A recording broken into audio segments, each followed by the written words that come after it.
Hürmetli vatandaşlarım, leksimizi devamlaştırırız. Bugün Yaponiya matbuatları Prezident Trump'ın Cungonu ziyaret kılışının oldunki şartları doğrusu toxtaldı. Mavzulu xabar 8. ayının 28. günü Doğu orbiti ilan kılındı.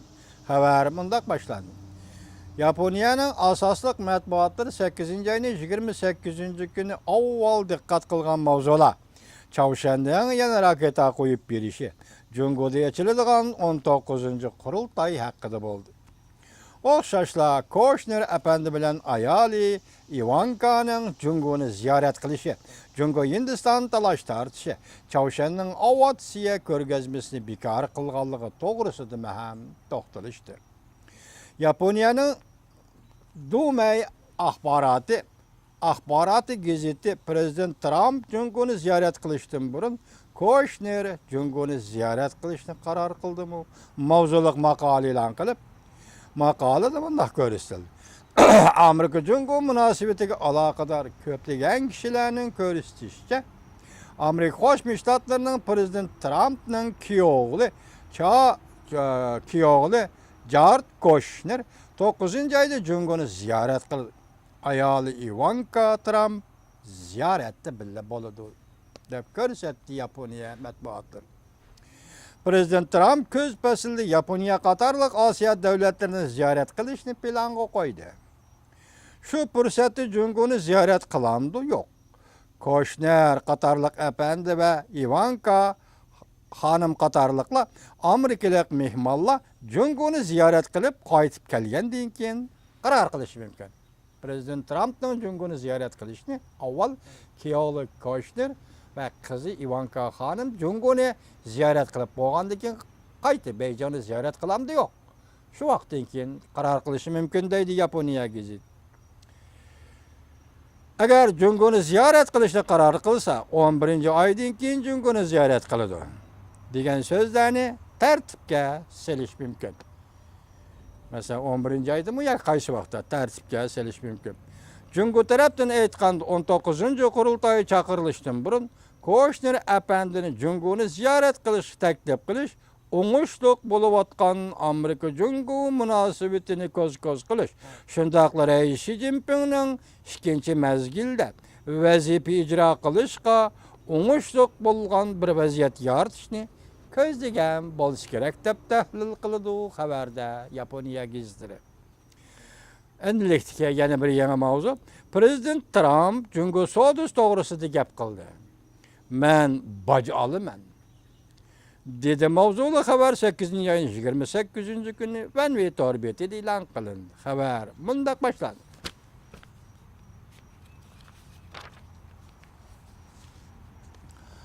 Amerika matbuatı xabar qilib bundaq ko'rsatdi. Prezident Trump vazifega o'ltirgandan beri Cungo'nun Amerika sodasida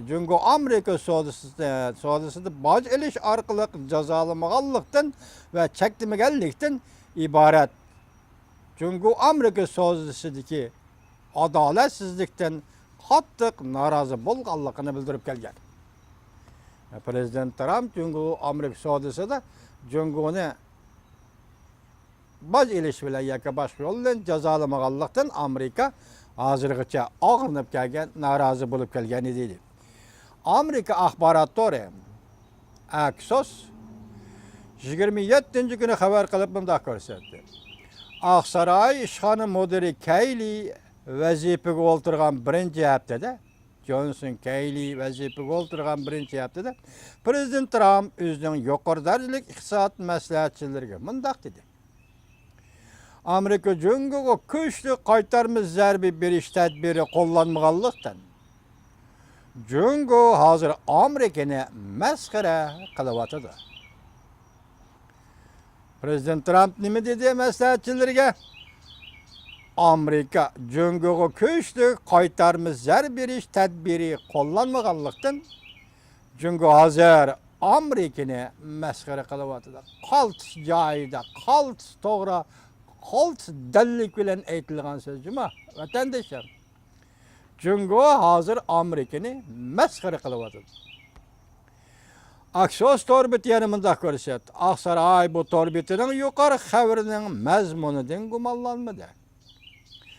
Amerikada simliq televiziya stansiyasining xabar torbatlari va boshqa matbuotlar boshqa xabar manbalariga asoslanib Aksos torbitining xabar mazmunining to'g'ri ekanligini dalilladi. Ishxona mudiri Kayli avval Amerika Qo'shma Shtatlar Davlat bexatarligi ministerligining ministri bo'lgan. 7-ayning 28 kuni ishxona mudiri bo'lib belgilangan. Yig'inga qatnashganlar jumladan Amerika savdo vakili Robert Lighthizer, yuqori darajalik maslahatchi Peter Navarro qatorliqlar saylam jarayonida Prezident Trump Amerika Jungo'ga 45%lik tamoyil becha qo'yish kerak degan edi. Yig'inda Prezident Trump og'rinib bundoq dedi: "Men vazifaga o'ltirg'ili 6 oydan oshdi." Bu sal burunroq ochilgan yig'in bo'lsa kerak. 6 oydan oshdi. Bir odam eg'ir boj qo'yish usuli bilan Jungoni jazolash to'g'risida bir fikr o'tirib qo'ymadi. Peter Navarro nima ish qilgandimdi? Prezident Trump nim dedi? Men Aqsaroyga kirib vazifaga o'ltirg'ili 6 oydan oshdi. Bir odam eg'ir boj qo'yish usuli bilan Jungoni jazolash to'g'risida bir fikr o'tirib qo'ymadi. Aksos bitimida ko'rsat. Prezident Trump Johnson kayliga mundaq dedi: "Hozir mushu ishxonada kimdir birisi xushal bo'lmayotadi. Yer shaharlashtiruvchilarning hozir mushu ishxonada o'ltirganligini bilaman. Ular boj qo'yish vositasini ishlatishni xohlamaydi. Lekin men ularga aytib qo'yayki, men boj qo'ymayman." Demak, Prezident Trump mushu ochilgan yig'inda Jungo Amerika savdo to'g'risida ifoda bildiryapti. Ba'zilar qorish chiqyapti demakchi, ham ba'zilar xohlamaydi Jungo eg'ir boj qo'yishni demakchi. Lekin Prezident Trump nima deydi? Men Jungo savdosi Jungoga eg'ir boj qo'ymayman.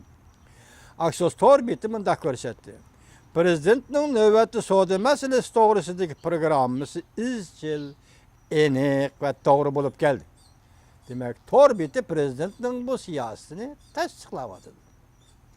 Boj qo'yish va savdo tijorat masalasi muhokama qilinyapti.